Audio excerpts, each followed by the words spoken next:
It started as an innocent connection in the digital world, a place where friendships form with just a click. Yet, this connection quickly spiraled into a tragedy that shocked the world. This is the chilling tale of Brandon Clark, a man whose infatuation with a social media star, Bianca Devins, turned deadly.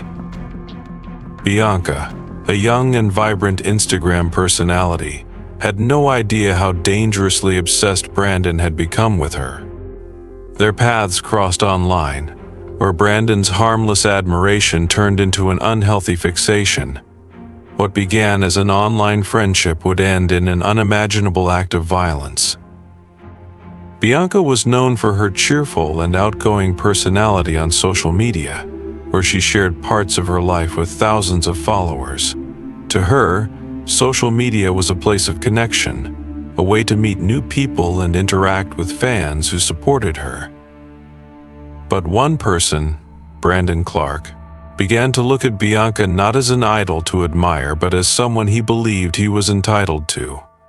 For months, he obsessively followed her online activity, sending messages and showing signs of possessiveness. Yet Bianca, like so many others in the digital world, had no idea that someone's admiration could be so dangerous. The night everything changed was supposed to be a fun, harmless evening, a concert where Bianca and Brandon met in person for the first time.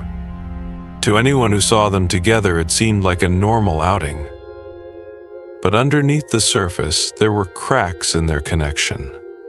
The tension was building, and no one could predict that this would be the last time anyone would see Bianca live.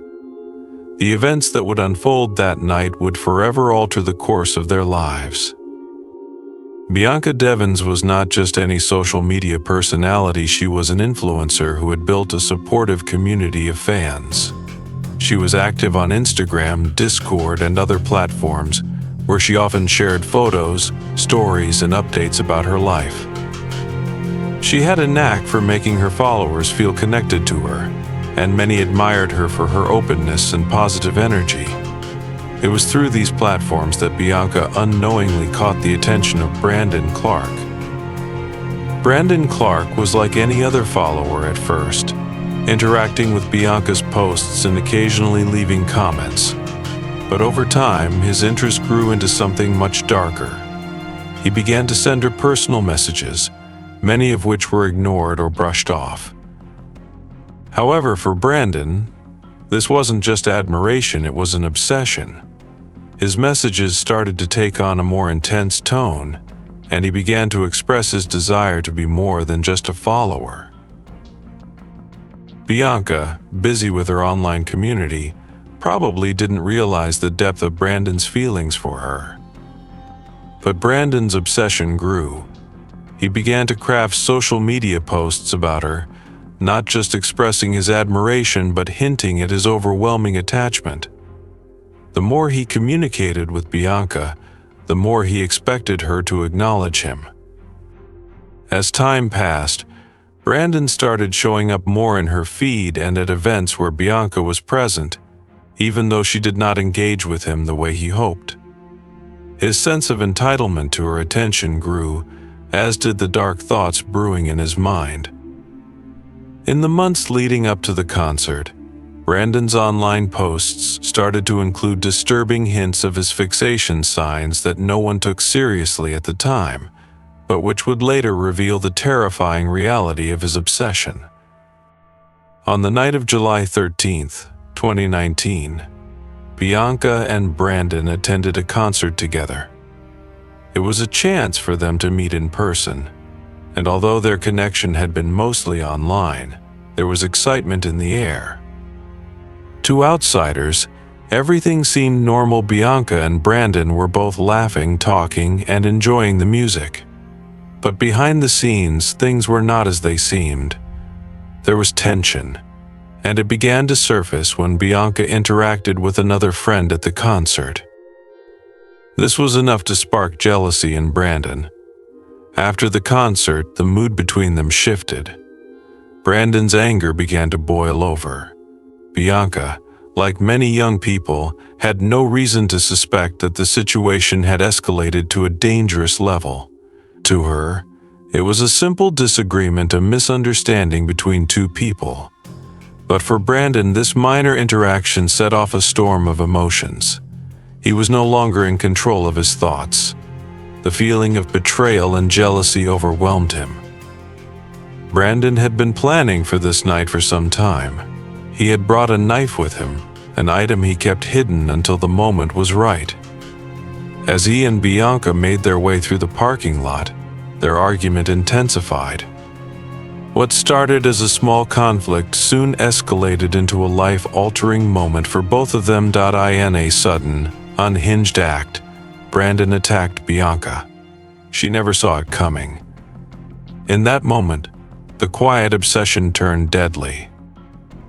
But Brandon wasn't finished. He had a chilling plan to make his mark on the world, and he would do so by sharing the gruesome photos of his crime online. Once Brandon had taken Bianca's life, he took a horrifying step further. He shared graphic images of her body on Instagram.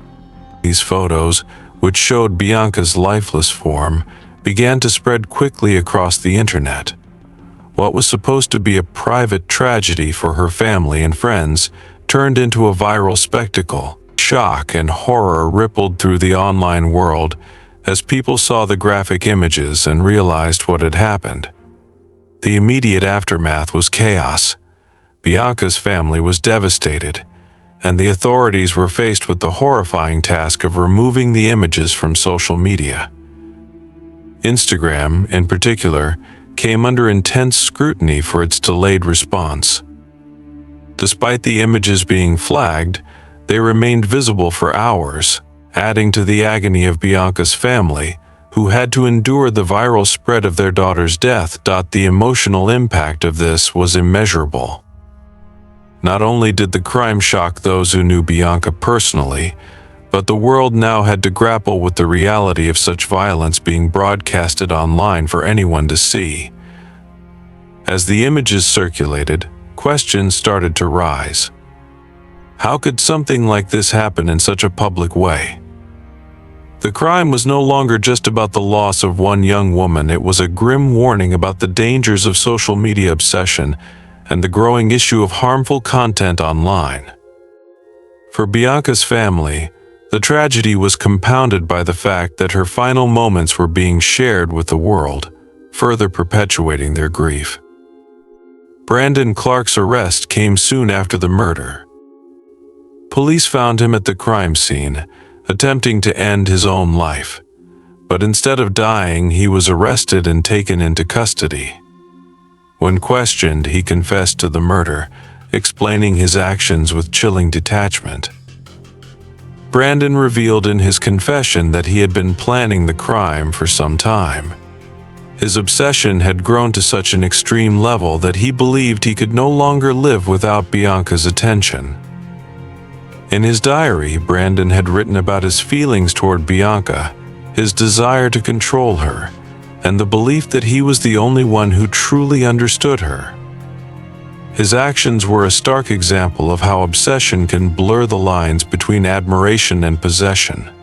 In his mind, Bianca had betrayed him, and in his twisted view of reality, the only way to make her his was through violence. His attempt to end his own life at the scene was just another reflection of the deep psychological issues that had plagued him for months. The police investigation revealed more about Brandon's state of mind, and experts weighed in on the psychological elements of obsession. Brandon had crossed a line that many couldn't even fathom, a line that blurred the line between the digital world and reality. His obsession had become an uncontrollable force, driving him to commit an unthinkable crime. The trial was a tense and emotional time for Bianca's family. In court, Brandon pled guilty to the murder, and the evidence against him was overwhelming. The images he had posted, his detailed confession, and his disturbing writings all pointed to one undeniable truth: he had killed Bianca out of jealousy and obsession. During the trial, Bianca's family spoke about their pain and loss. They described Bianca as more than just a social media star. She was a daughter, a sister, a friend. They talked about the positive impact she had on her community and how her death had left a hole that could never be filled.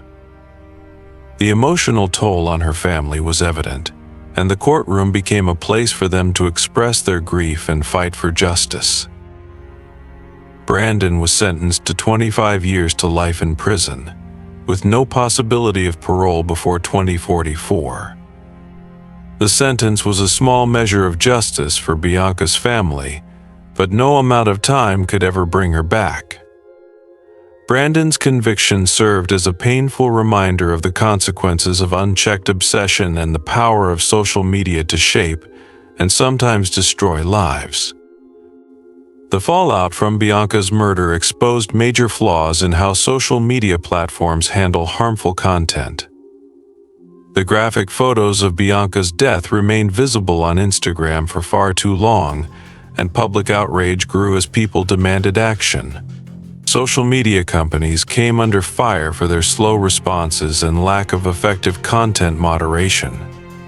People realized that the platforms meant to connect us were also capable of spreading violence and harm, sometimes with devastating consequences.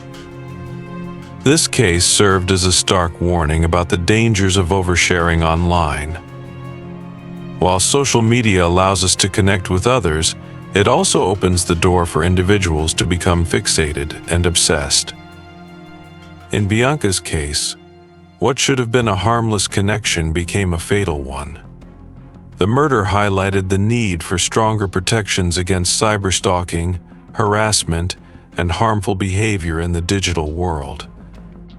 Bianca's death is a tragic reminder of the need to be more aware of the mental health struggles that often go unnoticed, especially in the online world. It's a call to recognize the red flags of obsession and to protect ourselves and others from such dangers. The world of social media needs to evolve, with better safety measures in place to prevent this kind of tragedy. Bianca's story should serve as a lesson not just to the victims but to the platforms themselves, who must take more responsibility for the content they allow to spread. Bianca was a bright young woman whose life was tragically cut short. She was not just a victim, she was a person with dreams, friends, and family who loved her.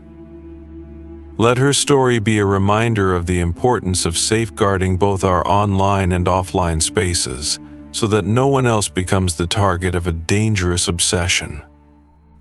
What do you think social media companies can do to prevent tragedies like this? Let us know in the comments below. If this story made you think, like, share, and subscribe for more deep dives into the darker corners of the internet. Stay safe, both online and offline.